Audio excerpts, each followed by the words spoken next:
Halo, Assalamualaikum anak-anak, apa kabar semuanya? Alhamdulillah, luar biasa. Allahu Akbar. Pak Guru berharap anak-anak dalam keadaan yang baik, sehat, dan siap untuk belajar anak-anak. Hari ini kita akan belajar bersama-sama di mata pelajaran tematik kelas 2. Kita akan belajar di tema 6, merawat hewan dan tumbuhan. Subtema 4, merawat tumbuhan. Pembelajaran yang keenam atau yang terakhir. Ayo anak-anak kita belajar dengan penuh semangat ya. Anak-anak, halaman sekolah sangat indah. Banyak pohon dengan daun yang lebat. Anak-anak ngobrol dengan bermain di bawah pohon. Aku suka sekali bermain di halaman sekolah. Pohonnya rindang dan udaranya sejuk, kata Udin. Aku setuju denganmu, Udin. Karena banyak pohon, kita dapat berlindung dari sinar matahari yang terik, kata Benny, anak-anak. Apakah kamu melihat Siti, Dayu, dan Lina? Aku belum melihat mereka dari tadi. Tanya Nido ini anak-anak ya. Mereka sedang melihat pohon yang mereka tanam tadi pagi. Pohon apa yang mereka tanam? Benny menjawab, pohon cemara. Apakah kamu pernah melihat pohon cemara, Niko? Sepertinya aku pernah melihat pohon cemara saat pergi berlibur ke puncak, jawab Niko.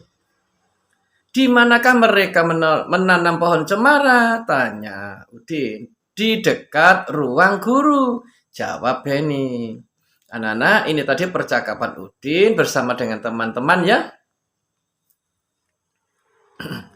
Setelah membaca percakapan di atas anak-anak bisa membuat percakapan kalian sendiri. Anak-anak bisa berdiskusi dengan teman-teman kelompok kalian, atau anak-anak bisa mendiskusikan dengan kakak atau adik atau orang tua anak-anak.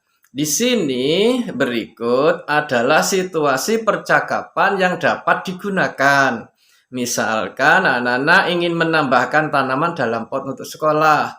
Lalu anak-anak berdiskusi cara merawat tanaman tersebut. Anak-anak bisa memilih tanaman yang akan ditanam di sekolah. Lalu pilihlah situasi yang anak-anak inginkan dan buatlah dalam bentuk percakapan. Tuliskan percakapan anak-anak pada buku tulis masing-masing. Dalam percakapan tadi harus ada beberapa kalimat tanya. Dan gunakan huruf besar pada awal kalimat, nama orang, nama hari, bulan, dan sebagainya. Gunakan juga kata tanya dan tanda tanya di akhir kalimat tanya. Tuliskan dengan huruf tegak bersambung anak-anak. Di sini Pak Guru punya contoh anak-anak. Misalnya perannya ada Andi, Budi, Susi, dan Dewi. Andi berkata begini, tanaman di dalam pot ini banyak sekali. Apakah kita harus tambah lagi? Tanya Andi.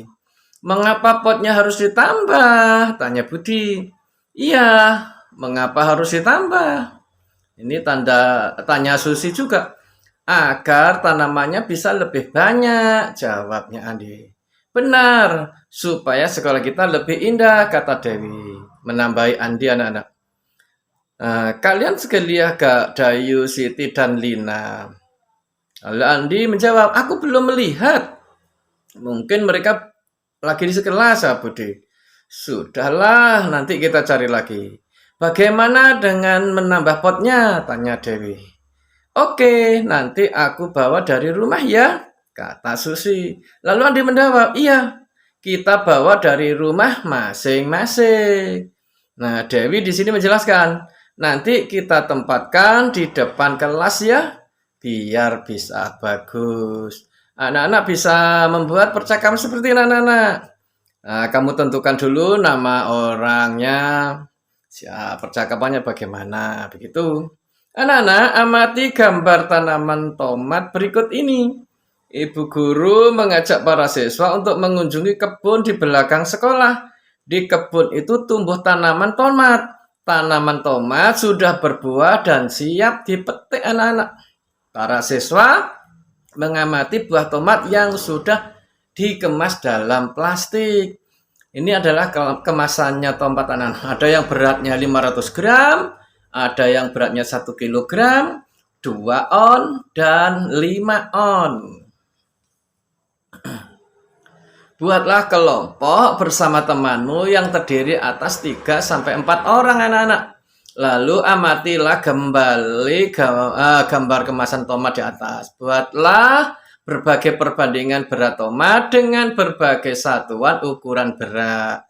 Jangan lupa menggunakan tanda lebih berat, lebih ringan, atau sama berat. Contohnya ini anak-anak, Pak Guru 2 kantong ini. Kantong pertama tomatnya 500 gram.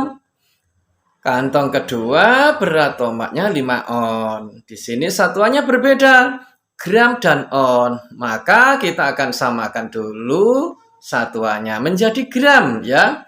Jadi 500 gramnya ya 500. 5 onsnya kita ubah menjadi gram. 1 on itu ada 100 gram dalam satuannya. Jadi 5 kali 100, maka jawabnya 500 gram. Nah, 500 gram dengan 500 gram itu otomatis sama berat. Jadi 500 gram itu sama berat dengan 5 on. Tandanya di sini adalah sama dengan.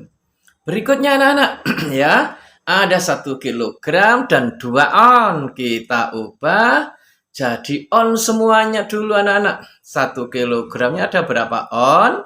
Berarti 1 kilogram itu sama dengan 1 dikali 10. Karena 1 kilogram itu 10 on. Tidak kali per kali tidak apa-apa anak-anak. Anak-anak bisa jawab 10 on langsung. Ini Pak Guru pakai cara. Lalu yang 2 on ya 2 on. 10 on itu lebih berat atau lebih ringan atau sama berat dengan 2 on. Nah, 10 on di sini atau 1 kilogram ini ternyata lebih berat dari 2 on. Maka tandanya seperti itu anak-anak. Tandanya lebih berat. Berikutnya anak-anak, ada 2 on dan 5 on anak-anak. Di sini 2 on dan 5 on ini sudah sama penyebutnya anak-anak, satuannya. Kita cukup langsung jawab saja anak-anak ya. 2 on itu lebih berat atau lebih ringan dari 5 on? Ya, lebih ringan. Berarti tandanya seperti ini anak-anak. Mudah ya anak-anak ya? Saat bekerja kelompok, sikap-sikap apa yang diperlukan agar tugas kelompok dapat diselesaikan dengan baik dan tepat waktu anak-anak? Nah, anak-anak harus mengetahui ya, sikap-sikap kalian saat mengerjakan tugas ya. Apa ditunda-tunda atau bagaimana, atau segera dikerjakan, dikumpulkan tepat waktu. Berikan tanda centang jika pernyataan ini sesuai dengan tata tertib, dan berikan tanda silang jika pertanyaan ini tidak sesuai dengan tata tertib sekolah. Yang pertama, Siva mengobrol saat guru menjelaskan tugas yang harus dikerjakan. Nah, ini ya jelas tidak sesuai tata tertib anak-anak. Yang kedua, siswa aktif memberikan pendapat pada diskusi kelompok. Ya, ini sesuai dengan tertib. Anak-anak bisa kasih tanda centang. Anak-anak. Yang ketiga, mendengarkan dengan baik ketika temannya berpendapat. Ini juga sesuai dengan tata tertib anak-anak. Siswa menanggapi pendapatnya dengan santun. Ini juga sesuai tata tertib anak-anak. Lalu yang kelima, hasil diskusi disimpulkan berdasarkan pendapat 1 orang saja. Ini tidak boleh anak-anak. Kalau kita berdiskusi atau bermusyawarah, kita itu harus sampai kepada mufakat. Mufakat itu kesepakatan bersama. Jadi kesimpulannya bukan berdasarkan 1 anggota. Jadi keputusan bersama. Berarti tidak cocok kan anak? Kasih tanda silang. Tulis kembali pernyataan yang mendapat tanda silang anak-anak dan apa akibat dari sikap tersebut. Di sini misalnya tadi kan siswa mengobrol saat guru menjelaskan tugas yang harus dikerjakan. Apa akibatnya anak-anak? Akibatnya siswa tersebut kurang memahami tugas yang harus diselesaikan sehingga tidak bisa berperan aktif dalam kelompok. Lalu tadi hasil diskusi disimpulkan berdasarkan satu orang atau satu anggota saja. Apa akibatnya? Diskusinya tidak akan berjalan baik, ide-ide anggota tidak keluar. Akhirnya kesimpulan yang diambil juga tak berguna atau tidak berguna, anak-anak. Itulah tadi anak-anak pembahasan kita di tema 6, subtema 4, pembelajaran yang ke-6. Semoga video pembelajaran ini dapat bermanfaat kepada kita semuanya. Dan sampai jumpa. Kita bisa bertemu lagi di video pembelajaran berikutnya. Di video tema 7. Pak Guru ucapkan terima kasih. Wassalamualaikum warahmatullahi wabarakatuh.